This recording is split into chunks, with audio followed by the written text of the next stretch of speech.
ওয়া রাহমাতুল্লাহি ওয়া বারাকাতুহু। আজকের কোন বিষয় আপনারা আলোচনা করতেছেন? আমি বর্তমান সমসাময়িক একটু আলোচনা।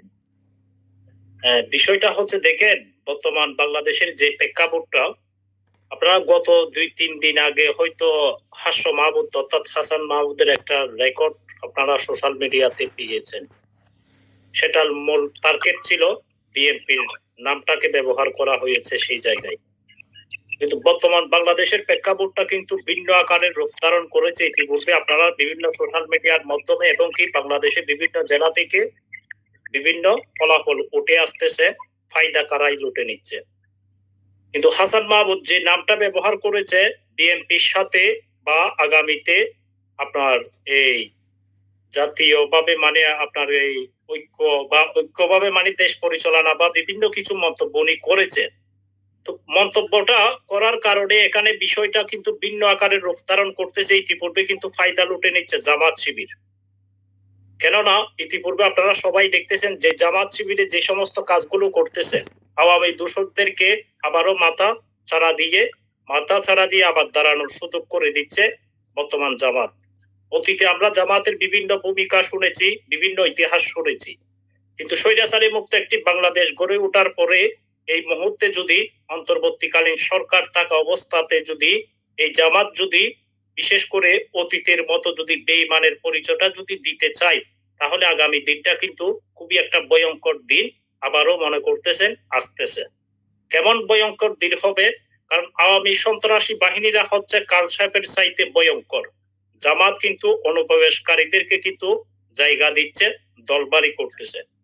বিএনপির কিন্তু বর্তমান নির্দেশনা আপনারা দেখতেছেন কেন্দ্রীয় পর্যায় থেকে এবং কি দলের চেয়ারম্যান সাহেব যিনি আছে তারেক রহমানের পক্ষ থেকে আগাম বার্তা যেটা দেওয়া হয়েছে, অনুপ্রবেশকারীদেরকে জায়গা দেবে না।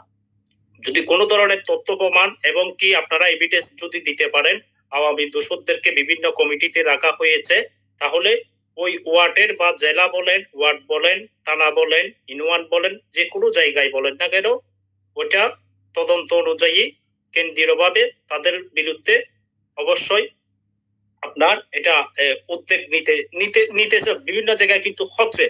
এখন আমার মূল পয়েন্টে কথা হচ্ছে এই যে বর্তমান অন্তর্বর্তীকালীন সরকার 5টা মাস যে গত হয়েছে, এই 5 মাসে কি সংস্কার করতে পেরেছে? এই যে বিভিন্ন কিছু আমরা শুনতেছি, বিভিন্ন জায়গাতে বিভিন্ন দলের নাম ভাঙিয়ে চাঁদাবাজি হচ্ছে, খুন হচ্ছে, রাহাজারি হচ্ছে, মানুষ অপহরণ হচ্ছে বা বিভিন্ন চুরি হচ্ছে, বিভিন্ন কিছু হচ্ছে। তো হওয়ার তো বিষয়টা হচ্ছে অন্তর্বর্তীকালীন সরকারের ব্যর্থতা। কেমন ব্যর্থতা? প্রথম ধাপ যেটা সংস্কার প্রয়োজন ছিল সেটা হচ্ছে আইন প্রশাসন এবং কি আইন শৃঙ্খলা বাহিনী। আইন শৃঙ্খলা বাহিনীর মধ্য দিয়ে আপনি একটা সুশাসন প্রতিষ্ঠিত করতে পারেন। আইনের দ্বারা অনুযায়ী আপনি একটা সুশাসন প্রতিষ্ঠিত করলে আপনি দেখবেন সবকিছু সমাজের যে সমস্ত খারাপ কাজগুলো হচ্ছে আইনের দ্বারা অনুযায়ী তাদেরকে যখন আইনের আওতায় আনা হবে, শাস্তি দেওয়া হবে, তখন কিন্তু ওই আপনার অপচার বা বিভিন্ন চুরি ডাকাতি বিভিন্ন কিছু যারাই হচ্ছে ওদের বিরুদ্ধে যখন এটা আইনি যখন একটা শাসন ব্যবস্থা করে দেবে, তখন কিন্তু এটা সীমিত হয়ে উঠবে। কিন্তু দল থেকে কিন্তু নির্দেশনা দেওয়া আছে, বিভিন্ন দল থেকে কিন্তু নির্দেশনা দেওয়া আছে, তবুও কিন্তু অনুপ্রবেশকারীরা কিন্তু ছদ্মবেশে বিভিন্ন কাজে লিপ্ত হয়ে যাচ্ছে। কিন্তু ইতিপূর্বে যে গতকাল যে কুমিল্লার ঘটনাটা হয়েছে, এটা মর্মান্তিক একটা দুঃখজনক ঘটনা। আমরা দেখেছি একজন অর্থাৎ আওয়ামী লীগের একজন সাধারণ সম্পাদক, বর্তমান জামাত শিবিরের সভাপতি একজন, কিন্তু আজকে যমুনা নিউজে বিস্তারিত এটা তদন্ত অনুযায়ী ডিক্লার এসেছে ওই জায়গারই ওই থানাতে ওই ওয়ার্ডে 7 জন আওয়ামী পন্থীদেরকে জামাতে জায়গা দিয়েছে, জামাতে কমিটিতে রাখা হয়েছে। তো এটাই কি জামাতের দলবাড়ি করার জন্য ইসলামকে পুঁজি কাটিয়ে বা মানুষকে স্বপ্ন দেখাচ্ছে এরা নাকি আগামীতে কোরআন প্রতিষ্ঠিত করবে, কোরআন দিয়ে দেশ শাসন করবে? আওয়ামী দূষকদেরকে দিয়ে আপনি কোরআন দিয়ে দেশ শাসন করবেন? যে অপরাধকারীরা বিভিন্ন জায়গাতে আপনারা সবাই জানেন, বিভিন্ন জায়গাতে যে সমস্ত আওয়ামী দূষকদেরকে ছাত্রলীগ, যুবলীগ এবং আওয়ামী লীগকে গ্রেপ্তার করা হচ্ছে, সেই জায়গায় থানা ঘেরাও করতেছে, বিভিন্ন মিটিং মিছিল করতেছে কারা? জামাত শিবিররাই করতেছে। তাহলে কি এটাই কি বর্তমান অন্তর্বর্তীকালীন সরকারের এই সংস্কার? আজকে ছাত্র জনতা এই যে ছাত্র জাতীয় নাগরিক পার্টি যেটা গঠন করা হয়েছে, এটার ভিতরেও তো অধিকাংশ ছাত্রলীগ যুবলীগ ভরপুর।